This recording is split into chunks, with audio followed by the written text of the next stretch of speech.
O'rtoqlar, hammaga salom. Sizlar bilan Ida Taro. Shaxsiy rasklad qildirmoqchi bo'lganlar WhatsAppdan aloqaga chiqasizlar. Menda boshqa hech qanaqa sayt yo'q. Energiya obmeni uchun bitta like, podpiska sizlardan. Kim energiya obmen qilmasa, unga raskladim tegishli emas. Tak, o'rtoqlar, demak, bugungi kartamga savolim. 3-shaxs vakili hayotingizdan chiqib ketadimi yoki yo'q bo'ladimi? Tak, kartamgida tabela qisqa balonda ochilim qiladi.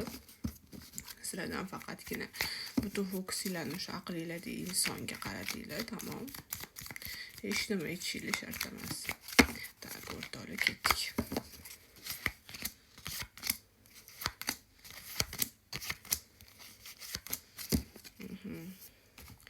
Tak, hozir. Tak, o'rtoqlar, hozirda sizni aqlingizdagi insoningiz chiqdi. Hozirda qanaqadir ish bilan bandman. Sizga uncha vaqt ajratmayaptimi? Orada o'rtoqlar savol berib ketaman. Iloji bo'lsa savolga javob kommentariyada berib ketsanglar manfaatli bo'lardi. Hozirda aqlingizdagi insoningiz ishga berilgan va sizga uncha vaqt ajratmayotgan bo'lib chiqdi.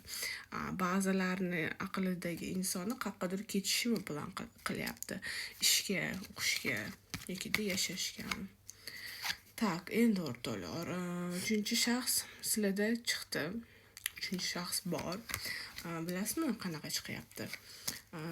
Nimagadir 2 kun ichida yoki 2 hafta ichida siz отношениеңizda aqlingizdagi insondan qanaqadir bo'ldi, bizani отношениямыз tugadi degan qanaqadir stop, ya'ni yakunlandi so'zi chiqadi, chunki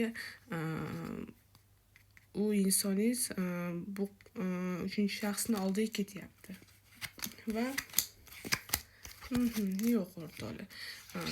3-shaxs hayotingizdan yo'q bo'lmaydi. Ko'ryapsizmi, siz qiynalib отношениеңizga qiynalib trud beryapsiz, lekin 3-shaxs yo'q, ketmaydi. 3-shaxs nimagadir chiqmayapti. Ya'ni hayotingizdan chiqib ketmaydi.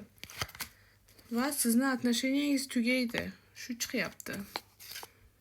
Qizlar, hushyor bo'lamiz 2 kun yoki 2 hafta ichida. Tak, tamom.